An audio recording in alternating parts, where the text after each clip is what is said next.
Hello नमस्कार साथियों, मैं हूं नारायण पटेल।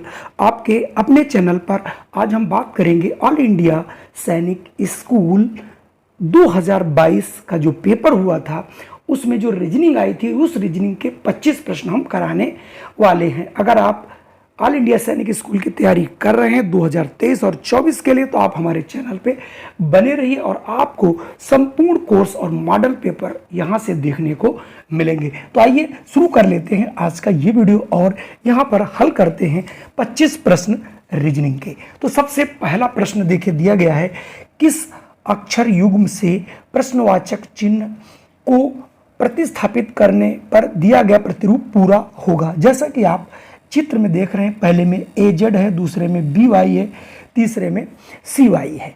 तो चूंकि ए और जेड दोनों विपरीत हैं, यानी ए और लास्ट ये जेड है, इधर ये बी होता है तो उधर आपका ये वाई होता है, वाई इधर ये एक्स होता है तो इधर ये सी होता है। तो ये देखिए दोनों उल्टे, तो अगला अक्षर यहाँ पर जो आएगा, चूंकि ए बी सी आया तो यहाँ पर सीधी सी बात डी आएगा। और अब एक्स के जो पहले अक्षर होता है डब्ल्यू, वो डब्ल्यू आपका आएगा, यानी डी डब्ल्यू अगर यहाँ पर लिखा जाएगा, चूंकि एक दूसरे के ये विपरीत हैं तो इसे पूरा कर लेगा। तो यहाँ से अगर आप देखें तो ऑप्शन ए वाला सही होगा। मैं अगले प्रश्न की बात करता हूँ। अगला प्रश्न पूछा जा रहा है, विकल्प का चयन करें। धुआं का जो संबंध प्रदूषण से है वो युद्ध का किससे होगा। चूंकि जिस प्रकार धुएं से जो है प्रदूषण होता है, ठीक उसी प्रकार से युद्ध से सदैव विध्वंस ही होता है। तो यहाँ से ऑप्शन डी वाला बिल्कुल सही होगा। अगर मैं अगले प्रश्न की बात करूं, दी गई सीरीज में प्रश्नवाचक को प्रतिस्थापित करें। तो यहाँ पर देखिए आपका एम दिया गया है, तो ये एम है, डबल एम लिखा है। इसके बाद देखिए यहाँ एन आता है, ये नहीं लिखा गया है। इनके बाद देखिए ओ आता है, फिर पी आता है, देखिए पी नहीं लिखा गया, फिर क्यू दोनों लिखे गए हैं, पी क्यू, फिर आर आता है, आर नहीं लिखा गया, फिर double S, P Q R, फिर टी नहीं लिखा गया है, फिर आता है यू, तो डबल यू हो जाएगा। इसका मतलब एस के बाद यहाँ टी छोड़ करके डबल यू आएगा, क्योंकि अगला जो अक्षर है वो डबल आता है। तो यहाँ 103 जो है यहाँ पर U यानी पहला वाला सही होगा। चलिए बढ़ते हैं अगले प्रश्न पर। प्रश्न है, निम्नलिखित स्थापना A और तर्क R के दिए गए विकल्पों में सही विकल्प का चयन करें। तो स्थापना के लिए कह रहा, भारत में लोग अपना प्रतिनिधित्व स्वयं चुनते हैं। भारत एक गणराज्य है। ये दोनों ही तथ्य बिल्कुल सही हैं, यानी ये सही व्याख्या जो है आपका कर रहे हैं। तो यहाँ से ऑप्शन जो है वो सी वाला हो जाएगा कि ए और आर दोनों सही हैं। ठीक है, ए और आर दोनों सही हैं, इसलिए यहाँ से ऑप्शन सी वाला हो जाएगा। अगर हम बात करें 105 की, यदि अनाज का संबंध गोदाम से है, तो आपने देखा होगा जो गांव में अनाज जो है वो गोदामों में रखा जाता है, तो ठीक उसी प्रकार से कह रहा है जल का संबंध किससे है। तो जल का, चूंकि अनाज रखने की बात है तो जल को नदमुख से निकलते हैं, नदियों में नहीं, नहरों में नहीं, बांध में जो है जल को इकट्ठा किया जाता है। तो इसका मतलब यहाँ पर जल का संबंध डी से होगा, यानी बांध से होगा। अगर मैं अगले प्रश्न की बात करूं तो कह रहा है, यदि एक विशेष भाषा कूट में PARROT पैरेट को 1 2 3 3 4 5 से लिखा जाता है और SOAT को 6 4 2 5 से लिखा जाता है, तो निम्नलिखित में से ROAST को किससे लिखा जाएगा। अब आप यहाँ देखिए, ये कोड और इस दोनों कोड से ये कोड बन रहा है, यानी R बन रहा है। तो इस R का जो कोड हमारा बनेगा वो क्या बन सकता है। तो चूंकि R ऊपर देखिए तीसरे नंबर पे यहाँ से 3 बन रहा है, तो 3 ले लीजिए। ओ के लिए देखिए दोनों में यहाँ से भी देखिए 4 बन रहा है, तो यहाँ से भी 4, तो आप 3 के बाद 4 लिख लेंगे। फिर ए के लिए यहाँ पर देखिए 2 से बन रहा है, तो 2 आप बना लीजिए। उसके बाद आपके पास है एस, तो एस के लिए आप इस वाले से दूसरे वाले में देखिए 6 बन रहा है, तो 6 लिख लीजिएगा। और टी का संबंध दोनों में देखिए 5 5 बन रहा है, तो 34,265 किस में बन रहा है ये आपको देखना है, डी में बन रहा है। तो इसका मतलब डी वाला ऑप्शन बिल्कुल सही है। चलिए बढ़ते हैं अगले प्रश्न पर। अगला यहाँ पे प्रश्न है, एक पंक्ति में 37 लड़के खड़े हैं। आकाश दाएं छोर से 14वें स्थान पर है। यदि वह बाएं छोर से 6 आगे हो जाता है तो बाएं छोर से उसका स्थान क्या है। तो देखिए बाएं छोर से हमें निकालने के लिए क्या करेंगे, टोटल बच्चे हैं 37 और उसमें से हम माइनस कर देंगे, थोड़ा सा मैं फिर से लिख देता हूँ, यानी ये दाएं स्थान से उसमें से 14 घटा के 1 जोड़ देना पड़ेगा। तो ये हमारा 24वें स्थान पर है। कहाँ से, बाएं से। अब बाएं से अगर वो 6 और आगे चला जाता तो इसमें से 6 घटा देंगे तो वो 18वें स्थान पे पहुंच जाएगा। तो यहाँ से ऑप्शन ए सही होगा। अगर हम अगले की बात करें, ऐसे प्रश्नों को करने के लिए आप या तो चिन्हों का प्रयोग करें या फिर आप उसे फिजिकल रूप से भी प्रदर्शित कर सकते हैं। कैसे, एक आवासीय परिसर में 4 भवन है, यानी 4 भवन है ABCD, प्रत्येक की ऊंचाई अलग अलग है, D की ऊंचाई केवल B से कम है। तो इसका यह मतलब हुआ, हम पहले यहाँ पे एक चित्र बना लेते हैं। मान लो ये हमारा B है, B से कम D है, तो आप यहाँ D लिख लेंगे, ठीक है। फिर अगला देखिए पढ़ेंगे तो क्या कहता है, A की ऊंचाई D और C दोनों से कम है, यानी जो A है वो सबसे छोटा होगा। थोड़ा मैं इसे और बड़ा कर देता हूँ, मान लेते हैं ये हमारा A है। अब क्या कह रहा है, A की ऊंचाई D और C दोनों से कम है, तो अब इसका मतलब D से C भी कम है, तो ये हमारा C हो गया। अगर इस प्रकार आप देखें तो A सबसे छोटा होगा और B सबसे बड़ा होगा। जो कह रहा था वैसे मैंने बना लिया। पूछ रहा सबसे कम कौन है, तो सबसे कम होगा A, तो 108 का हमारा A वाला बिल्कुल सही होगा। बात करता हूं अगले प्रश्न की। अगले पूछा जा रहा, दिए गए समीकरण में स्टार को प्रतिस्थापित करने के लिए गणितीय प्रतीकों के किस क्रम को चुना जाए कि जिससे गणित का संतुलन बनाया जा सके। अब आप देखिए, यानी कुल मिला के हमें 12 लाना है और 7 गुणा तो पहले संभव ही नहीं है, क्योंकि 49 हो जाएगा, फिर भाग करेंगे तब भी नहीं आएगा। इसका मतलब इसे जोड़ना ही ठीक रहेगा। तो हम 7 प्लस अगर 7 कर दें, और अब चूंकि कम करना तो माइनस का 2 कर दें, फिर गुणा कर दें 1, तो ये 7 दूनी 14 माइनस 2 बराबर देखिए 12 आ गया। इसका मतलब ऑप्शन बी वाला यहाँ पर बिल्कुल सही होगा। अगर मैं अगले प्रश्न की बात करूँ तो पूछ रहा है, सुरभि पूर्व की दिशा में अभिमुख यानी खड़ी है, वह दक्षिणावर्त यानी घड़ी की दिशा में 90 डिग्री घूमती है और 2 किलोमीटर चलती है, फिर वह 145 दक्षिणावर्त दिशा में घूमती है और 1 किलोमीटर चलती है। अब वह किस दिशा में अभिमुख है। अब इसके लिए आपको करना क्या है, आप चूंकि जानते होंगे ये आपका उत्तर होता है, ये दक्षिण होता है, और ये पूर्व होता है, और ये पश्चिम होता है। अब चूंकि उसने दक्षिणावर्त का मतलब जिस प्रकार से घड़ी घूमती है, तो वह दक्षिणावर्त 90 डिग्री घूमती है, तो यहाँ से यहाँ तक 90 डिग्री है, यानी वो ऐसे आ चुकी है। अब वो 2 किलोमीटर चलती है और फिर वह 145 दक्षिणावर्त यानी 90 और 45 ये यहाँ पर ये चल रही होगी लड़की। अब 1 किलोमीटर चलती है, वो किस दिशा में जा रही है, तो ये उत्तर पश्चिम की ओर है, यानी ऑप्शन सी, क्योंकि उत्तर और ये पश्चिम है, तो यहाँ से ऑप्शन सी सही होगा। आप इसको बहुत अच्छे ढंग से बनाइए और बहुत अच्छे ढंग से इसे आप कर सकते हैं। 111, नीचे दिए गए विकल्प में से रिक्त स्थान भरिए जो प्रश्न के अनुरूप दिया गया है। अब आप देखिए यहाँ पर इनको थोड़ा सा ध्यान से देखना, PUEQVFRWG'TYI। तो अब आप इनको देखिए थोड़ा सा, अगर हम ध्यान दें तो देखिए लिखा है PQ, तो RPQR, तो अगला S होगा, तो यानी यहाँ पर S भरा जाएगा, ठीक है। तो अगला देखिए UVW, तो अगला X भरा जाएगा। फिर ऐसे EFG, तो इसका मतलब अगला H भरा जाएगा। तो बहुत आसानी से इनको आप देख करके भर सकते हैं, यानी ऑप्शन ए बिल्कुल सही होगा।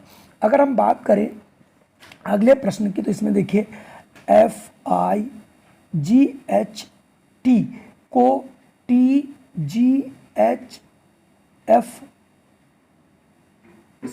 FI के रूप में लिखा जाता, तो उसी कूट भाषा में पेपर को देखिए, इसमें भी आपके 5 हैं, इसमें भी 5, अगर आप 1 2 3 4 5 डाल दीजिए और इस क्रम को आप उसमें देखिए, पहले टी आ गया यानी 5वें नंबर का आ गया, फिर जी देखिए 3रे नंबर पे यहाँ पे है, फिर एच हमारा 4 नंबर पे है, एफ 1 नंबर पे था और ये 2 नंबर पे था। तो ऐसे ही पेपर को PAPER लिखने के बाद आप इसी क्रम में पाँचवें नंबर पे देखिए 1 2 3 4 5, तो पाँचवें पे आपका आर आ जाएगा, 3 पे आपका फिर पी आ जाएगा, 4 पे देखिए ई आ जाएगा, फिर पी 1 पे आ जाएगा और ये। तो इसका मतलब ये हुआ यहाँ से ऑप्शन ए वाला बिल्कुल सही है, उसे आप देख लीजिए, यही वाला ऑप्शन ए वाला दिख रहा है, यानी ये ऑप्शन ए ठीक उसी की नकल करके लिख देना है। अगला प्रश्न गणित जैसा ही है, यदि 70 में से 35 व्यक्तियों को मधुमेह है तो कौन सी आकृति मधुमेह वाले व्यक्तियों को निरूपित करती है। सीधी सी बात है, चूंकि 70 व्यक्तियों का आधा है, तो यहाँ पर आधा, ये देखिए आपका ए वाला जो विकल्प है, ये ए, ये देखिए ये वृत्त का आधा है, ये 3/4, ये पूरा है और ये भी ज़्यादा है, तो इसका मतलब केवल ए और ए ही ऑप्शन ऐसा है जो वृत्त का आधा दिखाई पड़ रहा है, तो यहाँ से ऑप्शन ए ही सही होगा। चलिए बढ़ते हैं अगले प्रश्न पर। अगला प्रश्न आपको दिया गया है कि निम्न में से कौन सा आरेख मेज, कुर्सी, फर्नीचर के मध्य संबंध को निरूपित करता है। चूंकि यहाँ पर आप देख रहे होंगे मेज और कुर्सी दोनों भिन्न वस्तुएं हैं, लेकिन दोनों ही फर्नीचर हैं, इसलिए यहाँ पर कौन सा ऑप्शन सबसे सही आपको प्रतिनिधित्व करेगा ये चीज़। चूँकि फर्नीचर के अंदर ही कुर्सी और मेज आती हैं, जो कि दोनों अलग अलग हो सकती हैं, यानी होती हैं, तो यहाँ से ऑप्शन यानी ये वाला सही होगा। तो ये किस ऑप्शन में सही है, ये आपको देखना बी वाले में सही है। अगर मैं अगले विकल्प की बात करूँ तो दिया जा रहा है, दिए गए विकल्पों में लुप्त संख्या ज्ञात कीजिए। तो यहाँ पर देखिए 10, 15, 7, 39, 45, 9, 49, 56 और यहाँ पर प्रश्नवाचक पे क्या होगा। तो पहले हम इन दोनों का संबंध निकालते हैं, दोनों का अंतर कर देते हैं, तो 5 आता है, हम 5 में अगर 2 जोड़ देते हैं तो 7 आता है। ठीक उसी प्रकार से अगर मैं इनका अंतर निकाल के देखता हूँ तो 45 और 39 यहाँ पर अंतर देखिए 6 आता है, 6 में 2 जोड़ते हैं तो 9 आता है, लेकिन हम 3 अगर जोड़ के देखते हैं तो 9 आ जाता है। मैं अगर अगले की बात करूं तो 49 में से 56 घटाते हैं तो यहाँ 7 आएगा। तो चूँकि हमने 2 जोड़ा, यहाँ 3 जोड़ा, तो यहाँ पर हम अगर 3 1 4 जोड़ेंगे तो ये आपका 7 और 4 11 आएगा, जो कि 11 सी वाला मिल भी रहा, तो यहाँ से ऑप्शन सी वाला बिल्कुल सही होगा। अगर मैं अगले प्रश्न की बात करूँ तो पूछ रहा है निम्नलिखित अंकीय श्रृंखला में प्रश्नवाचक चिन्ह के स्थान पर क्या आना चाहिए। 4, 12, 36, तो देखिए 4 तिहाई 12, 12 तिहाई 36, 36 तिहाई 108, 108 तिहाई 324 और 324 तिहाई, इसको हम अगर 3 से गुणा करेंगे तो 3 चक्कू 12, 3 दूनी 6, 7, 3 तिहाई 9, यानी 972 आना चाहिए। तो 972 आ रहा है, तो ऑप्शन डी बिल्कुल सही है। अगला प्रश्न आपका एक समय से संबंधित है। एक बस अड्डे से हर 30 मिनट पर एक बस दिल्ली के लिए रवाना होती है। स्टेशन मास्टर ने एक यात्री से कहा कि 10 मिनट पहले ही एक बस निकल चुकी और अगली बस अब 9:35 पर चलेगी। तो स्टेशन मास्टर ने यात्री से यह सूचना कब दी। आपको बहुत आसानी से देखिए, अगर वो 9:35 पर अगली के लिए बोला तो इससे पहले हर 30 मिनट पे जाती है, तो इसका मतलब 9:05 पे अगली बस जा चुकी है, 9:05 पे गई है और उसने यही कहा कि 10 मिनट पहले निकल गई है। तो उसने ये सूचना किसको दी, यात्री को दी कि 10 मिनट पहले निकल गई। तो अब ये कब पहुंचा, तो इसका मतलब ये हो कि इसके बाद 9:05 के निकलने के बाद वो 10 मिनट बाद पहुंचा होगा, तो इसमें से हम 10 यहाँ जोड़ देंगे।